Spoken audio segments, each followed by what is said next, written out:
শুভ সকাল। ভদ্রলোকের এক কথা সকালে যে বলছিলাম না শুভ সকাল, তাহলে ভদ্রলোকের কয় কথা হতে হবে? তাহলে কাজ করতে গেলে আমাদের যাতে এক কথায় থাকতে পারি এটা আমাদেরকে মেনটেন করে চলতে হবে। কিন্তু মার্কেটিং অনেক সময় 100% হয়ে ওঠে না, কিন্তু তাই বলে আমাদের অ্যাটিটিউডটা থাকতে হবে যাতে আমরা 100% মেনটেন করতে পারি। প্রথম মেসেজটা কি ক্লিয়ার? আচ্ছা, পুরোটা সময় আপনারা কনসেন্ট্রেশন নিয়ে আসেন, এটা নিজেকে ধরে রাখাটা একটু কঠিন, বাট এই ধরে রাখাটার মানে হচ্ছে যে আপনি আপনার এফোর্টের জায়গাটা 100% কনফার্ম করলেন। Yes or no? আজকে দেখেন মলয় চৌধুরী দাদা যদি রাত্রে 9টার মিটিং আপনারা শুনেন, আপনি কখনো দেখছেন যে উনি কিছু বাদ রেখে পরের দিন ওইটাকে বলছে বা এক একদিন এক একটা জিনিস বাদ রেখে আলোচনা করে? কখনো কি শুনছেন? অনেকে আমার বলে, আমার ইভেন আমার শাশুড়িও বলে, মানে আমি কখনো বলি নাই মলয়দাকে, আমি জানি না, তাহলে উনি কি এটা টেপ রেকর্ড করে রাখছে? দেখি কোনো রেকর্ড বাজানো হয়? অনেক সময় আমাদের মনে হয় যে একই কথা শুনছি, মনে হয় এরকম টেপ রেকর্ড করে ছেড়ে দিয়ে রেখেছে। আচ্ছা, তো এই যে কালকে যখন রাস্তা দিয়ে আসতেছিলাম তখনও কিন্তু উনি ওই অ্যাটিটিউড নিয়ে কথা বলতেছেন। অর্থাৎ সবসময় যে কথা বলার পরিবেশ থাকে তাও না, কিন্তু যখনই কথা বলে পুরোটা ব্যাখ্যায় আলোচনা একদম সেই প্রথম দিন থেকে যা করে এখনো তাই করে যাচ্ছে। তাহলে আমি এই কথাটা কেন তুললাম? বিষয়টা তুললাম হচ্ছে এই কারণে যে আপনি দেখেন যে সফল মানুষ এক্স্যাক্টলি কি করে আর আমরা কি করি না, সেই বিষয়টাকে পার্থক্য, মানে সেটা যদি আপনি ফাইন্ড আউট করতে পারেন তাহলে আপনার কাজটা করা কি হয়ে যাবে? সহজ হয়ে যাবে। আপনি তো অন্যকে দেখে শিকার থেকে শিকার, যদি দেখে শিখতে পারেন তাহলে আর আপনার লসটা কম হয়। আমি কি বুঝতে পারছি? আজকে আপনি দেখেন আমাদের জুয়েল স্যার কন্টিনিউয়াসলি কিন্তু গ্রুমিং করেন। আমরা মিটিং এর পরেও কিন্তু আবার মিটিং হয় আপনাদের টিমে রাত্রেবেলা প্রায়শই, বা লিডার্স মিটিং, এবং এটা কন্টিনিউয়াস। এটা কি এমন হয় যে একসময় করলো একসময় করলো না, একসময় ভালো সিজন চললো করলো না, খারাপ সিজন আসলে করলো? বিষয়টা কি এরকম না? সব সময় একই রকম ভাবে মেনটেন করে? বলেন তো, যাদের সাথে লিডারদের সাথে সম্পর্ক মেনটেন করেন, মাজেদ স্যার, আমাদের জুয়েল ভাই, আমাদের মকবুল স্যার, আমাদের জুয়েল স্যার, সবাই যারা আছেন, যারা মেনটেন করেন, তারা কি এক এক সময় এক এক চরিত্র দেখান না সবসময় একই রকম দেখান? দেখেন তো একটু বিষয়টা কি আপনার? সবসময় কি একই ঢঙ্গে কথা বলেন না আপনি ফোন দিলেই বিভিন্ন সময় আপনার ফোনটা রেখে দিচ্ছে যে আপনি আমার স্টল সাইড, আমি কথা বলতে পারতেছি না, এই ধরনের অ্যাটিটিউড? নাকি ওনাদের কাছ থেকে আন্তরিকতাটা আপনি পান? যদি আন্তরিকতাটা পান, যদি একই অ্যাটিটিউড পান, একই লেভেলের কাজ পান, তাহলে আপনার কাজটাও তাই। আমার মনে আছে আমি যখন গত বছর ঠিক এই সময়, আমরা সবাই তো তখন নতুন, আমি প্ল্যানটা নিয়ে অনেকদিন ধরে ভাবতেছি, বাট আমি তো এক্সিকিউট করি নাই। তাহলে আমারও তো ভুল ভ্রান্তি থাকতে পারে, তার মানে আমিও নতুন। তাহলে এই যে আমিও নতুন, আমার সাথে যারা আছেন ওনারাও নতুন, তাহলে এই কন্টিনিউ সেই নতুন যারা ছিলেন তারা আজকে কিন্তু সময়ের ব্যবধানে প্রত্যেকে কিন্তু প্রত্যেকের অবস্থান থেকে একটা করে কিন্তু মানে র্যাঙ্ক ওনারা কিন্তু অর্জন করে ফেলছেন, এক একজন এক একটা র্যাঙ্ক অ্যাচিভ করছেন, তাই নয় কি? আজকে দেখেন সব থেকে পাওয়ারফুল বিষয় হচ্ছে এই সিস্টেমের, যখন আপনার টোটাল সবকিছু রেডি, যে আপনি টোটাল সবকিছু রেডি টু ফ্লাই, আপনি এখন টেক অফ করবেন, তখন সবচেয়ে গুরুত্বপূর্ণ বিষয়টা হচ্ছে যে আপনার ইনভাইটেশন। ক্যান ইউ ইমাজিন আপনার ইনভাইটেশন কত পাওয়ারফুল হইতে পারে, কত স্ট্রং হইতে পারে? আপনি কি কল্পনা করছেন একবার? একটা ইনভাইটেশন কি করতে পারে, একটা ইনভাইটেশনের পাওয়ার কতটুকু হতে পারে, এটা যদি আপনি নিরূপণ করতে পারেন তাহলে আপনি দেখবেন আপনার কাজের মাত্রাটা, আপনি বলার ধরনটাই চেঞ্জ হয়ে যাবে। আপনি এমন একটা সিস্টেমে বাস করতেছেন যেই সিস্টেমে একজনকে ইনভাইট করে তার 14 জেনারেশন আপনি চেঞ্জ করে দেওয়ার ক্ষমতা আপনি রাখেন। আমি প্রথম গত বছর 25 তারিখে আমি সন্ধ্যাবেলায় আমি তুই নাবিককে প্রথম, আমি কিন্তু মলয়দাকে আইডি করছেন, কিন্তু তখন উনি কাজে শুরু করেন নাই। আমি প্রথম ওয়ার্কিং প্ল্যান করি হচ্ছে তুই নাবিক সাহেবের সাথে। মলয়দা ঠিক একদিন পরে এসে হয়, কারণ ওই 2 দিন উনি খুব ব্যস্ত ছিলেন আর আমি ডেসপারেট ছিলাম যে 25 তারিখ থেকে আমি শুরু করবো, কারণ অনেক দিনের অপেক্ষা, তো অনেক কিছু গোছানো, শেষ হয়ে দোকান গোছালাম। আমি মনে আছে আমি সফটওয়্যারটা অনেকটুকু কাজ করলাম, লাস্টে অনেকটুকু কাজ বাকি ছিল, তা আমি ডেসপারেট ছিলাম যে এক্স্যাক্টলি আজকে থেকে শুরু করবো। ওই 2-3 দিন আবার আমি মলয়দাকে রিচ করতে পারতেছিলাম না ওনার ব্যক্তিগত ব্যস্ততার কারণে, কিন্তু আইডি টাইডি সকল কিন্তু সেটআপ কিন্তু আগেই করা আছে। তাহলে এখন যখন আমি সন্ধ্যাবেলায় তুই নাবিবকে আমি বললাম যে ভাই আপনি আসেন ব্লু মার্টের, এই আমি তো জানি ভাই, আমি বললাম যে এইরকম প্ল্যান আপনি সব জায়গায় জানছেন, কিন্তু আপনার সাথে আমি আলাদা বিষয় নিয়ে আলোচনা করতে চাই। বললাম যে, উনি বললো যে ভাই কি? আমি বললাম যে আপনি এখন আমাকে বলবেন যে আপনার জীবনের সমস্যাগুলো কি কি। উনি আমাকে বললো যে ভাই সত্যি করে বলি, আজকে আমি কাউকে কোনোদিন বলি নাই। ইভেন উনি এরপরে অনেকবার বলছে বলে উইথ অথরিটি নিয়েই আমি আপনাকে মেসেজটা দিচ্ছি। উনি অনেকবার মিটিং এ এগুলো জানাইছে বলে আমি কারো ব্যক্তিগত বিষয় নিয়ে আলোচনা করার কোনো নাই। মোহাম্মদ ভাই নিজের জায়গা থেকে উনি অনেক সময় নিজের ব্যাখ্যাটা দেন বলে আমরা অনেক সময় বিষয়গুলোকে টানি, কিন্তু এর থেকে অনেক খারাপ অবস্থা থেকে অনেক উপরে উঠছে, কিন্তু আমরা এগুলোকে মার্কেটিং টুলস হিসেবে ইউজ করি না, যার যার প্রাইভেসি। কিন্তু কিছু মানুষ আছে যার যার অবস্থান থেকে নিজে এই স্যাক্রিফাইসটা করে উঠে আসছেন, এইটা গল্পটা বললে আর একজনের মিলে গেলে তখন ওইখান থেকে রেজাল্ট বেরোয়। তো সেই জায়গা থেকে আমাকে আলোচনাটা আমি করি। উনি আমাকে বললো ভাই গত 3-3.5 বছর আমি যদি বাড়িতে যাই তাহলে আমাকে রাতের বেলা ঢুকতে হয় ঘরে, এবং আমি ফজরে আজানের আগে আমার বেরোয় আসতে হয়, যাতে আশেপাশে পাড়া প্রতিবেশীও যাতে কি না পায়, টেন না পায় যে আমি আসলে বাড়িতে গেছি। বিশেষ করে গত 1 বছরে সিচুয়েশনটা আরো খারাপ। আমাকে এই কথা বললো যে ভাই জানেন কিনা জানি না, সরি আপনি জানেন না যে আমি মাত্র 10টা টাকা আমি এই ঈদের ঠিক পরপর আমার ওয়াইফ চাইছে পাশের ঘরে, কি বলে জানেন, তুমি যে দিবা কেমনে। মানে আমার ওয়াইফ পাশের প্রতিবেশীর কাছ থেকে এই টাকাটা চাইছে, এই কথাটা বলছে। আমি বললাম তাহলে আর ঝামেলা কি? বলো কি ভাই ঝামেলা কতটুকু শুনবেন আপনি, আমি কিস্তি তুলি কিস্তি দেওয়ার জন্য, এইটা বাদতে এখন হচ্ছে প্রায় 23 লক্ষ টাকা হয়েছে। শ্বশুর বাড়ি, নিজের বাড়ি, অমুকের নামে, এই নামে করতে ঋণ নিতে এটার সংখ্যা দাঁড়াইছে কত লক্ষ টাকা? 23 লক্ষ টাকা। 2 বছর 3 বছর বাড়ি যেতে পারে না, 1 বছর তো খুবই খারাপ অবস্থা। এই ধরনের একটা সিচুয়েশন। এরপরে বললাম যে আপনারা স্বপ্নটা কি? আর কি করবো ভাই, বয়স তো বেড়ে যাচ্ছে, যদি একটা ঘরে আমি থাকতে পারতাম। আমি বললাম যে আপনার এই যতগুলো সমস্যার কথা বললেন, এই সকল সমস্যার সমাধান হবে 6 মাসের মধ্যে। তবে আপনি ঘরের কাজ শুরু করে দিবেন 2 মাসের ভিতরে। আপনি ঘরের ছাদের ঢালাই দিবেন 2 মাসের মধ্যে, আর আপনার যাবতীয় যা ঝামেলা আছে সব শেষ হয়ে যাবে 6 মাসের মধ্যে। তাহলে যাবতীয় সব সমস্যাকে সাইডে রেখে ঘর কেন তুলবে? কারণ এই ঘরটাকে তুলতে পারলে বাকি সমস্যাগুলো খুব সহজেই সেল জেনারেট হয়ে যাবে। উনি 58 নম্বর দিনে ঘরের সাথে ঢালাই দিচ্ছেন। আপনারা যদি গ্রুপে থাকেন বা ওই সময় যদি কোনো উইটনেস আমাদের এখানে আছেন, আমাদের সিনিয়ররা ওনারা জানেন, হ্যাঁ ভাই ওনারা উইটনেস হিসেবে আছেন। উনি 58 নম্বর দিনে উনি মিটিং এ বলছেন যে আজকে আমি ঘরের সাথে ঢালাই দিলাম। এটা আমার ছিল তার সাথে কমিটমেন্ট যে আপনি আমার সাথে চলবেন, আপনার জন্য আমি আছি আমার জায়গা থেকে। আপনি 2 মাসের মধ্যে ঘরের সাথে ঢালাই দিবেন, আর নাহলে আমি আপনার ঘরের সাথে ঢালাই দেওয়ার আমি ব্যবস্থা করব, কিন্তু আপনাকে আমার সাথে কমিটমেন্ট করতে হবে। কি বিষয়? এটা দফা হয়ে গেল। তাহলে আজকে যখন ব্যবসাটা শুরু করতে হয়, এরপরে আর কখনোই আমার সাথে ওনার কিন্তু বড় ধরনের কোনো মিটিং হয় নাই কাজ করার ক্ষেত্রে। উনি জানতো যে আমি যেহেতু এটা ওনাকে বলছি, ওনার সাথে আমার পরিচয়ের জায়গাতে এটা উনি জানেন যে আমি এটা যে কোনোভাবে হোক এটা আমি কি করব, এটা আমি কনফার্ম করবো। এইটুকু ওনার প্রতি আমার একটা সম্পর্ক আছে। আপনি যাকে আনলেন তার সাথে কি আপনার একটা দীর্ঘসূত্রিতা থাকে না? থাকে কিনা?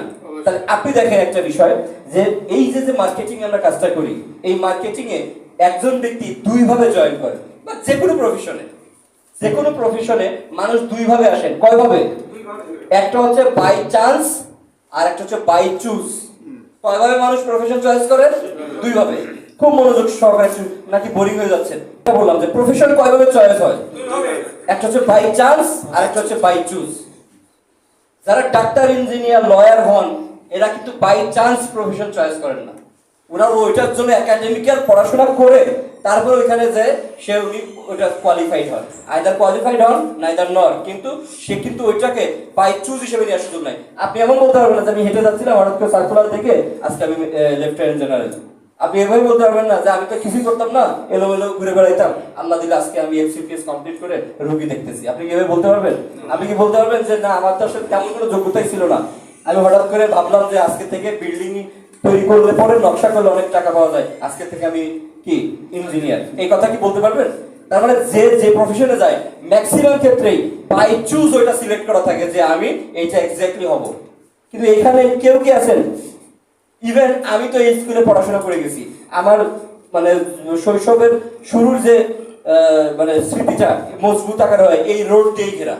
আমার মনে হয় আমি প্রথম নামাজটাও পড়ছি আমার রবীন্দ্র ভবনের ঠিক পাশে যে মসজিদটা আছে, আমার হুশ হওয়ার পরে বা আমার জ্ঞানের প্রথম নামাজ আমি এখানেই পড়ছি আমার মনে হয়। তাহলে এত স্ট্রং আমার একটা মানে অনুভূতি বা একটা স্মৃতি এখানে কাজ করে।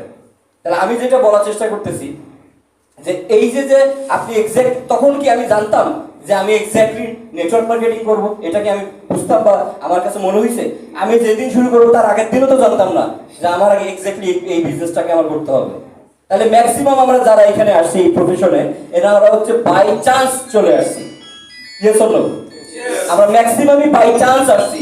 বাট আপনি ব্লুমার্টি করবেন, এই জন্য পড়াশোনা করছেন, এই জন্য তৈরি হয়েছেন, বা নেটওয়ার্কিং করবেন বা অ্যাফিলিয়েট মার্কেটিং করবেন, এরকম একজন ব্যক্তি দেখান যে ওনার my aim in life is to be a networker, এরকম একজনের একটা আমার দেখান। আপনি নিজে, আমরা হবি তো বলি যে my aim is to be a farmer, বা বিভিন্ন ধরনের আমরা রচনা প্যারাগ্রাফ লিখি, কিন্তু আপনারা একজন বলেন সারা পৃথিবীতে, এরকম খুঁজে দেখেন একজনও খুঁজে পাবেন না যিনি লিখতেছেন।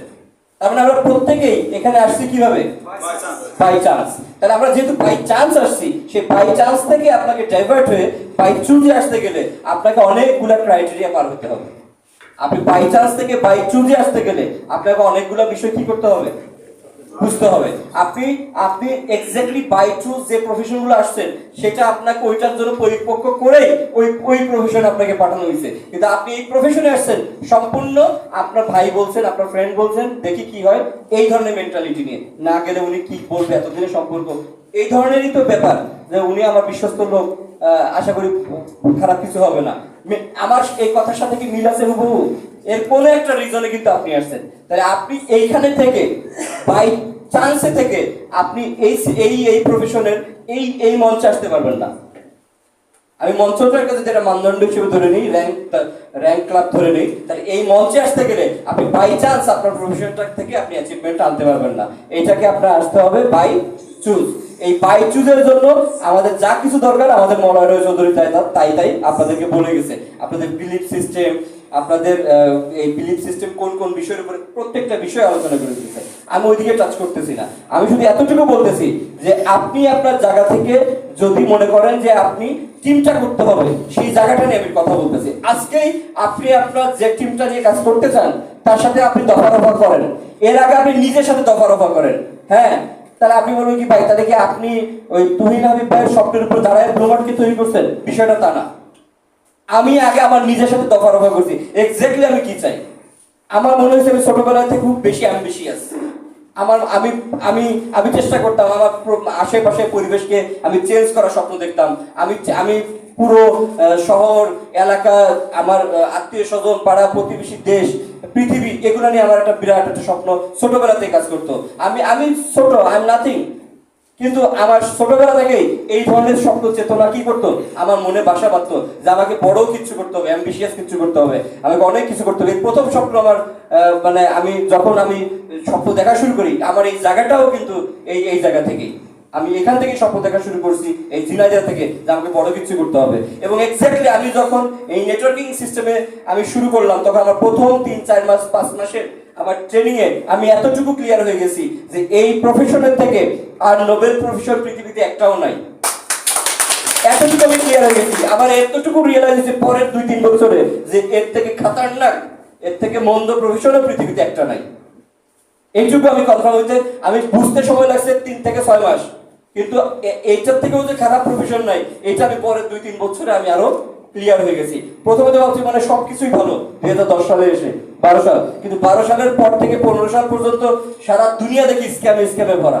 আমারও পড়াশোনায় প্রায় 30-40 লক্ষ টাকা খরচ হয়ে গেল। আমি মানে একটা প্রতিষ্ঠানের ট্র্যাপে পড়ে গেলাম, আমার পড়াশোনা বন্ধ হয়ে গেল, ভার্সিটির টাকা নিয়ে জমা দিয়ে দিলাম যাদেরকে এনে জয়েন করেছি ওদেরকে। তখন আমার মনের মধ্যে প্রচন্ড পরিমাণে দুঃখ কাজ করতেছে যে আমি কি করবো, এখান থেকে আমি বাইরে চলে যাব, না আমি নাকি অন্য কিছু করব, নাকি আমি প্রফেশন চেঞ্জ করে আমি নর্মাল লাইফে চলে আসবো। তখন আমি আমার মনের মধ্যে স্বপ্ন তৈরি হয়, এটা 14-15 সালের কথা বলতেছি, যে না আমি যদি চলে যাই তাহলে আমি গেলামই, কোনো না কোনো ভাবে দেশে হোক আর বিদেশে হোক আমি 1-2-3 লাখ টাকা ইনকাম করার মতন আমার ব্যবস্থা ইনশাল্লাহ হবে। এতটুকু আমার বিলিভ আছে ভাই, ওই পরিবেশটুকু আমার বিদ্যমান আছে। তাহলে আমি যদি চলে যাই, তা আমি চিন্তা করলাম যে দেখি না আমার যে স্বপ্নগুলা, এই প্রত্যেকটা বিষয় এই সিস্টেমে প্রতিদিন প্রচুর নতুন লোকের সাথে ইন্ট্রোডিউস হওয়া যায়, প্রচুর নতুন সারা বাংলাদেশ ব্যাপী প্রতিটা। আপনি কেন ইংরেজি, আমি কক্সবাজার গেছিলাম, আমি ওই যে শামুক আছে না, শামুকের উপরে নাম লিখতেছিলাম, হ্যাঁ আমার মেয়ের নাম, আমার প্রতিষ্ঠানের নাম লিখতেছি, তো উনি বলতেছে ভাই আমাদের এখানে তো ব্লুমার্ট আছে। কেন ইংরেজি, এইখান থেকে 500 কিলোমিটার দূরে কোথায়? আমরা বার্বিস মার্কেটে। হ্যাঁ হ্যাঁ বার্বিস চিনেন দেখি। আমাদের এটাও আমাদের এখানে কেনাকাটা করলে আপনি রিচার্জ কার্ড পাবেন। ও আপনাদের এটা এটা কতটুকু ভালো লাগার বিষয় আপনি কি একবার বুঝতে পারতেছেন? তাহলে আগামী দিনে কি ঘটবে? আপনি বাসে যাচ্ছেন, হয়তো আপনি একটু তাকায় দিয়েছেন, ওই দূরে একটা মোবাইলে দেখবেন যে একটা ড্যাশবোর্ড নীল কালারের স্ক্রলিং করতেছে, ইনকাম আসতেছে কি আসতেছে না, এই ধরনের কি সিনারিও তৈরি হবে না? আপনি হেঁটে যাচ্ছেন একটা দূর জেলাতে, দেখবেন রিচার্জ কার্ড পড়ে আছে কোন একটা দোকানের সামনে, অথবা গাড়ি দিয়ে যাচ্ছেন, আপনি দেখবেন যে একটা দোকানে লেখা এখানে ব্লু মার্টের রিচার্জ কার্ড পাওয়া যায়। এইগুলা কি বাস্তব ঘটবে না? এই ফিল গুলো আমি তখন থেকে ফিল করতাম, এই ফিলিংস গুলা তখন আমি যখন হয় নাই তখন থেকে আমি ফিল করি। আমাদের যে রিচার্জ কার্ড, আমি তো আমার মনে হয় যে আমি জয়েন করার আরো 3-4 বছর ধরে পকেটে নিয়ে ঘুরে বেড়াই, এটা নিয়ে ঘুমাই, এটা পকেটে থাকে, এটা কোনো মানে এটা মানুষ দেখতে দেখতে বিরক্ত যে এটার কোনো গল্পই নাই, কিছুই নাই, এটা নিয়ে ঘোরার দরকারটা কি? এবার আপনাদের এখানে সর্ব আপনার আমাদের মলয় চৌধুরী দাদাও জানেন, আমি ওনাকে প্রথম রিচার্জ করেছিলাম 2022 সালে। তাহলে যে কথাটা বলতেছিলাম যে আপনাকে আপনার জায়গা থেকে আগে আপনি আপনার ভিশনটা পুরোপুরি কি হইতে হবে, ক্লিয়ার হইতে হবে। আমি যে তুই আমি ডেকে নিয়ে বলছি যে আসেন আপনার সব সমস্যা সমাধান করে দিই, বিষয়টা তা না। আমার কি সমস্যা আছে না? হ্যাঁ আমার আছে। আগে আমার সাথে বোঝাপড়া, আমি কি চাই। আমি স্বপ্ন দেখলাম যে না, এইভাবে যে নেটওয়ার্কিং সিস্টেমটা চলতেছে, আমি যদি কুইট করে চলে যাই তাহলে আমি নালে বেঁচে গেলাম, কিন্তু এর পরবর্তীতে অনেকেই এই ট্র্যাপে পড়ে কি হবে, ফাঁসবে, আরো অনেকে অনেক কিছু জলাঞ্জলি যাবে। আমরা যদি সিস্টেমটাকে একবার ঘুরাইতে পারি, 2 বছর শুধু কি সমস্যা হইতে পারে সেগুলো লিখলাম, ইঞ্জিনিয়ার খুঁজে পাই না, 2-2.5 বছর চলে গেছে, 3-4 বার সফটওয়্যার বানাইলাম, মাঝপথে যে আটকে যাই, পুরো বিষয়টা বানাইতে পারি না। অনেক কিছু যে জিনিসটা তো বানাইতে হবে ইকোসিস্টেম, এই সিস্টেমের কার্ড রিচার্জ অপশন যতটুকু গুরুত্বপূর্ণ, স্ট্যাকিংও গুরুত্বপূর্ণ, এটা এই যে আপনার বাই প্রপার্টিজ অপশনও গুরুত্বপূর্ণ, ক্রিপ্টোটাও গুরুত্বপূর্ণ, আমাদের প্রোডাক্টের যে কেনাকাটা সেটা গুরুত্বপূর্ণ। প্রত্যেকটা বিষয় একটা জায়গা থেকে করতে গেলে এটা হিউজটা, প্রত্যেকটা বিষয় গুরুত্বপূর্ণ। তাহলে এই যে তৈরিটা করতে যাই কিন্তু সময় চলে গেছে। ইভেন আপনারা যে সফটওয়্যারটা এখন বর্তমানে ইউজ করেন, এইটা আমি বানানো শুরু করছি 21 সাল থেকে। এই 21 সাল থেকে 24-25 সালের জুন মাস পর্যন্ত এটা তৈরি করে এখনো তৈরিই হচ্ছে, এখনো তৈরি হচ্ছে। এটা আরো 1-1.5-2 বছর আমাদের এটা যাবে, আরো অনেক কিছু যোগ হবে। তাহলে এই বোঝাপড়াটা কিন্তু আগে নিজের সাথে, অর্থাৎ আপনি যাকে সম্পৃক্ত করতেছেন কাজ শুরু করার আগে আগে আপনার যে চাওয়া পাওয়া গুলা সেটা আপনি লিখে নেন, যে এক্স্যাক্টলি আমি কি চাই। আমার 10 লক্ষ টাকা ঋণ শোধ করতে চাই, আমার ফ্যামিলির জন্য একটু 2-4-5 ভরি স্বর্ণ রেখে দিতে চাই, জমি রেখে দিতে চাই, এই প্রত্যেকটা জিনিস আজকে আপনি ক্লিয়ার হন। আজকে যদি আপনার মেসেজটা যদি আপনি নিজের জায়গা থেকে ক্লিয়ার হন, তাহলে কালকে থেকে আপনি একই স্বপ্ন আপনার টিমের মধ্যে ইমপ্লিমেন্ট করার চেষ্টা করবেন, যে এক্স্যাক্টলি আপনি কি চান আগে বলেন, আগে সেল বন্ধ, র্যাঙ্ক বন্ধ, এক্স্যাক্টলি আপনার চাওয়াটা কি উনাকে আগে আইডেন্টিফাই করেন। আপনি যার সাথে চলতেছেন সে বললো যে ভাই আমি জাস্ট 2টা টমটম যদি কিনতে পারি আর মোটামুটি যদি একটা দোকান ভাড়া করতে পারি তাহলে আমার লাইফটা সেটেল। আপনি ধরেন এই ধরনের একটা স্বপ্নওয়ালা মানুষের সাথে কাজ করতেছেন, যেখানে আপনার স্বপ্নই হচ্ছে 6 বিভাগে 7টা বিভাগে আপনার 7টা সুপার শপ নিজের নামে থাকবে, আপনার প্রাইডও থাকবে, আপনার বিভাগীয় একটা ফ্ল্যাট থাকবে, আপনার নিজের এলাকায় একটা বাংলো বাড়ি থাকবে। আপনার স্বপ্ন হচ্ছে এই ধরনের, কিন্তু আপনি যার সাথে মিশতেছেন তার স্বপ্নের জায়গাটা হচ্ছে 2টা টমটম যদি 3টা টমটম যদি কিনতে পারি তাহলে মোটামুটি আমার প্রতিদিন 1200 টাকা আসবে। আর আমি যদি 1-2টা দোকান যদি রাস্তার পাশে যদি টিনের সাউরিতে করতে পারি তাহলে আমার আরো 2-4-5 হাজার টাকা মাসে কনফার্ম হলো। আপনি ধরুন এই ধরনের লোকের সাথে আপনি কি করতেছেন, চলতেছেন, তাহলে তার যে অ্যাটিটিউডের সাথে আপনি কি কোনো সময় খাপ খাওয়াইতে পারবেন? আগে দেখেন সে কতটুকু অ্যাম্বিশিয়াস, আগে বোঝার চেষ্টা করেন সে আপনি যে রেসটা নিয়ে চলার মুভমেন্ট আপনার ইচ্ছা আছে সেই জায়গাটা উনার আছে কিনা, উনি কি স্বপ্ন দেখায়। আপনি পুরো সিস্টেম ব্যক্তি সবাইকে আপনি বিশ্বাস করেন আর উনি হয়তো আপনাকেও বিশ্বাস করে না, এমন হইতে পারে যে লজ্জায় পড়ে জয়েন করছে। অর্থাৎ আগে খোলাসা করে নেন, আগে আপনার জায়গাটাকে কি করতে হবে, খোলাসা করতে হবে। যখনই আপনি খোলাসা করবেন তখনই দেখবেন যে আপনার আসল হীরার টুকরা বেরিয়ে আসছে। আমি যেটা বলতেছিলাম সবচেয়ে গুরুত্বপূর্ণ বিষয় হচ্ছে কি ইনভাইটেশন। আর ইনভাইটেশনটা হয় বাই চান্স বাই চুজ। আমরা বাই চান্স চলে আসছি, বাই চুজে যেতে গেলে আপনাকে এই অ্যানাটমি গুলো করতে হবে, আপনাকে এই পোস্টমর্টম গুলো করতে হবে। আর এটা করার মাধ্যমে আপনার যার সাথে খাপে খাপ মিলবে আপনি তার সাথে যাই কি করবেন, মুভমেন্ট করবেন। যে একটা দুইটা তিনটা চমচম কিনে 1000, 20, 30 হাজার টাকা ইনকাম করে লাইফকে একটা সেফ পজিশনে নিতে চায়, আর আপনি দিনে ইনকাম করতে এসেছেন 30,000 টাকা, তাহলে কি আপনার মিশতে চলবে? উনাকেও দরকার, তবে যদি উনি ডাইভার্ট হয়ে আরো উপরে আসে তাহলে সার্বক্ষণিকই দরকার, কিন্তু উনাকে দরকার। যদি কেউ না থাকে তখন উনি আপনার দরকার। কিন্তু যদি আপনি দেখেন আপনার এর থেকে অ্যাম্বিশিয়াস পারসন আছে, আপনি তাকে নিয়ে মুভ করেন, তাহলে দেখবেন আপনি আজকে চিটাগাং, কালকে আপনি মানে নেত্রকোনা, তারপরে দেখবেন রাজশাহী, এরপরে দেখবেন খুলনা, বিভিন্ন জায়গায় মুভমেন্ট করতেছেন। আর যিনি আপনার ছোট স্বপ্ন দেখতেছেন, উনি তো এখান থেকে কোটসাদপুরও যাবে না, এখান থেকে মহেশপুরও যাবে না, এখান থেকে মেহেরপুরও যাবে না, এখান থেকে মাগুরাও যাবে না। তাহলে তাকে নিয়ে আপনি কিভাবে আপনার লং ড্রিম চেজ করবেন? ক্লিয়ার? তাহলে একটা সিস্টেমে ইনভাইটেশন এত গুরুত্বপূর্ণ। আমি লাস্ট মেসেজ দিয়ে বলে দিই, আমি যেই 9 জনকে জয়েন করাইছিলাম, সেই 9 জনের 9 জন ব্যক্তি এখন একজন বাদে 8 জন ব্যক্তি কিন্তু 3 স্টার, এবং এর মধ্যে কিন্তু 2 জন ব্যক্তি কিন্তু কি হয়ে গেছেন, 5 স্টার হয়ে গেছেন। আমি যাকে জয়েন করাইছিলাম এর মধ্যে একজন ব্যক্তি 4 স্টার, 2 জন 5 স্টার, আর বাকি একজন 2 স্টার, আর বাকি সবাই হচ্ছে 3 স্টার হয়ে গেছে। তাহলে আমাদের এই সিস্টেমে অ্যাটলিস্ট 5 স্টার হয়ে গেলে মাসে দৈনিক 30,000 টাকার ইনকামটা কিন্তু এক প্রকার কি হয়ে যায়, এস্টাবলিশড হয়ে যায়। আর 4 স্টার হলে উকি ঝুঁকি দেয়। আমাদের 4 স্টার সাথ দিলে দেখবেন যে মাঝে মাঝে আসতেছে, একটু ড্রপ করছে, আবার যাচ্ছে, কিন্তু 5 স্টার হয়ে গেলে মোটামুটি একটা সেটেলমেন্টে চলে যাওয়া যায়। আমি কি বুঝাইতে পারছি? তাহলে ওই সেটেলমেন্টটা কি দরকার না? তাহলে আমাদের জায়গা থেকে আমি যেটা বলবো যে আপনার একটা ইনভাইটেশন, আমরা আমাদের এই সিস্টেম থেকে 1 কোটি টাকার উপরে ইনকাম করছে এরকম কয়েকজন আইটি হোল্ডার আছেন এই সিস্টেমে, এবং আমি ইনভাইট করছি ম্যাক্সিমাম অফ দেম, তাদেরকে আমার ইনভাইটেশনের জায়গাতে আমি আমার কথাটা বলতেছি। আমি তো আগে একজন ওয়ার্কার হিসেবে কাজ শুরু করছি, তারপরে নাহলে এখন সিস্টেমটাকে নিয়ে বেশি ভাবতে হচ্ছে, কিন্তু আমি কি রুট লেভেলে কাজ করি নাই? আমি তো রুট লেভেল নিয়ে কাজ করছি। তাহলে আমি আপনাকে বলবো যে একটা ইনভাইটেশন অনেক গুরুত্বপূর্ণ, এবং ইনভাইটেশনটা আপনাকে করতে হবে। আমি ছোট্ট একটা গল্প বলে এই আলোচনাটা শেষ করে, আর লাস্টে হয়তো আর 2-3 মিনিট থাকবে, আমি বিষয়ভিত্তিক কিছু আলোচনা করবো। এক ব্যক্তি একটা অফিসের নিচে ভিক্ষা করতো, একটা ব্যাংকের নিচে। তাই ব্যাংকারকে বলতেছে, ভাই আমি কয়েকদিন ধরে কিছু খাই না, আমার যদি 1 টাকা দিতা। তো 1 টাকা চাইছে, সে 1 টাকা কেমনে দেয়? সে কয় টাকা দিছে? 2 টাকা।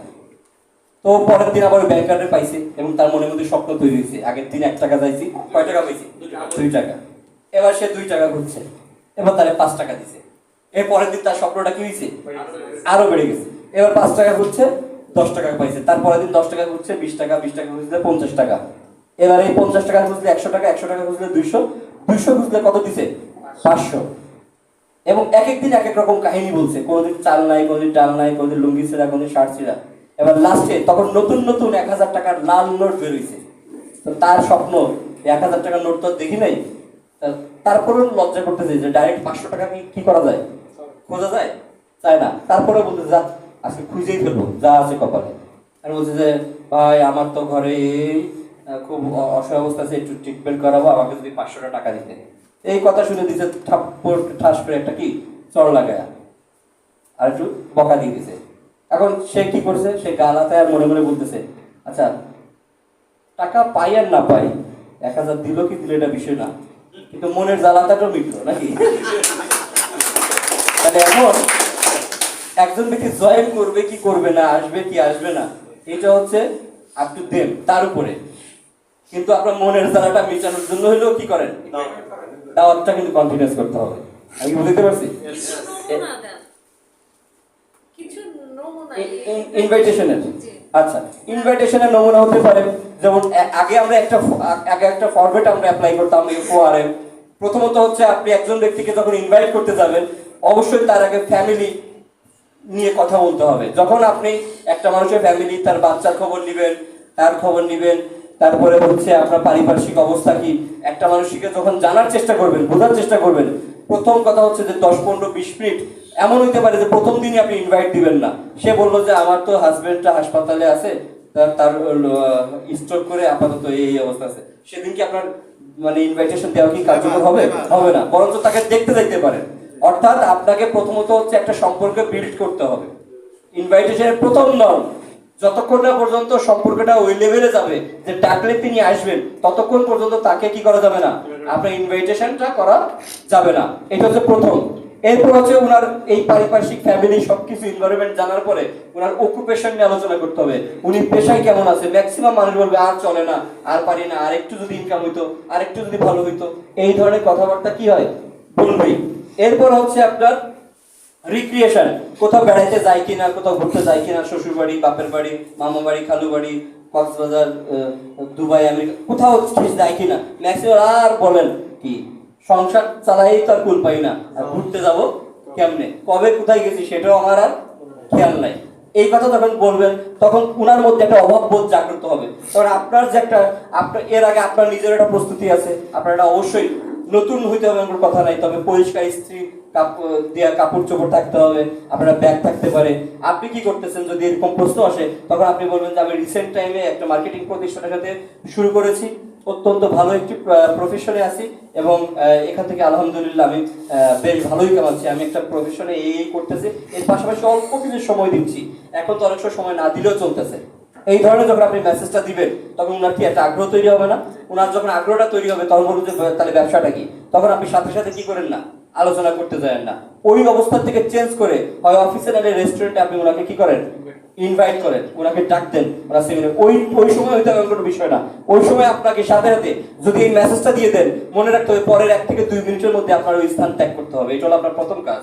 অর্থাৎ আপনার যে টাইমের গুরুত্ব সেটা বুঝাইতে হবে যে আমার এখন একটা জরুরি কি আছে, মিটিং আছে, প্রস্তুতি আছে বা প্রোগ্রাম আছে, আমি এখন থাকতে পারতেছি না, ইনশাল্লাহ আপনাকে আগামীকাল আমি কল দিব। অথবা আপনার যদি মনে থাকে একটা কল দিয়ে, সে যদি কল দেয় তাহলে তো কথা ভালোই, আর না হলে আপনি বলবেন যে আজকে তো এমন দিনে আমাদের কথা বলার সুযোগ ছিল, আপনি যদি আসতে পারতেন, আমার আরো সিনিয়র কয়েকজন আছে, আমি বসে কথা বলবো। ব্যাস। একটা প্রশ্ন আছে আমার। বলেন তো।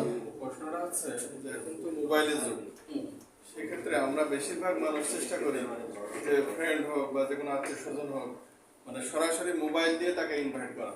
তো সেক্ষেত্রে হয় কি, দেখা যাচ্ছে উনি প্রথমে হয়তো জানতে চায় যে বিষয়টা কি, তো মোবাইলেই যদি আমরা বলে দিই তাহলে কিন্তু উনি কিন্তু ওই পর্যন্ত শেষ হয়ে যায়, থেমে যায়। তাহলে সেক্ষেত্রে আমাদের এই ভার্চুয়াল জগৎ থেকে বের হয়ে সরাসরি ইনভাইট করা, ইয়েটা করা, এটা সবচেয়ে বেশি ভালো, নাকি ওই মোবাইলে ফোনে কথা বলে আপনার ইনভাইট করা বেশি? আচ্ছা, এখানে ম্যাটার করে ডিসটেন্স, একটা ম্যাটার করে উনি কোন লেভেলের ব্যক্তি সেটাও আপনাকে নিরূপণ করতে হবে।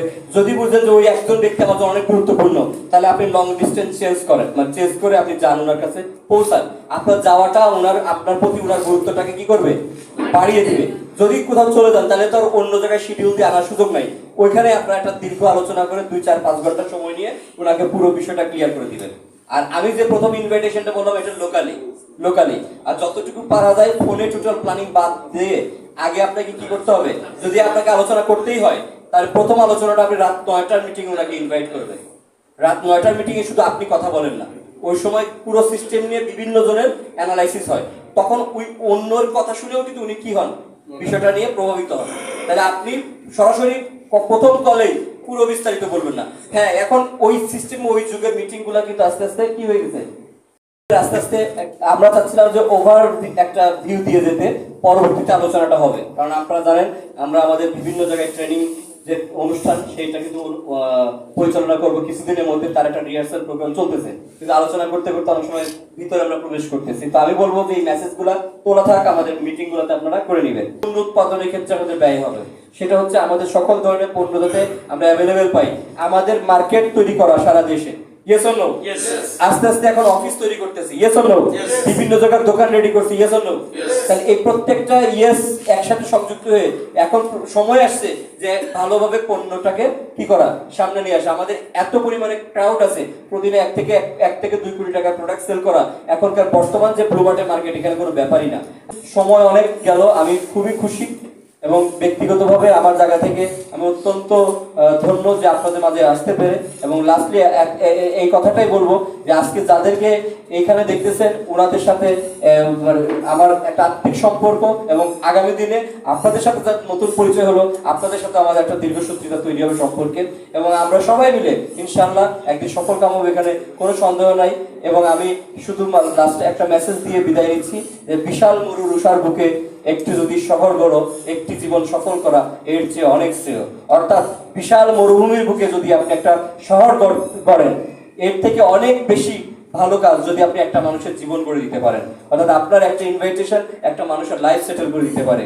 আজকে আজকে যতজন আপনারা 3 স্টার 4 স্টার 5 স্টার দেখেন, প্রত্যেকে একটা ভালো লাইফস্টাইল লিড করতেছে। অর্থাৎ আপনার আগামী দিনের এক একটা মেসেজ এক একজন 3 স্টার 4 স্টার 5 স্টার 6 স্টার 7 স্টারও তৈরি করবে। তো আমি সেই সকল, আমি বলবো না যে আপনি 7 স্টার হন, আপনি 2 জনকে 7 স্টার করেন। সেই 2 জন 7 স্টার করার যে মানসিকতা এখানে কার কার আছে দেখি, আমরা 2 পাশে 2 জনকে 7 স্টার তৈরি করব। সবার আছে? আমরা কি এক নিয়তে বলতে পারবো আমরা সবাই কি 7 স্টার হতে চাই? থ্যাংক ইউ ভেরি মাচ, সবাই ভালো থাকবেন। আসসালামু আলাইকুম।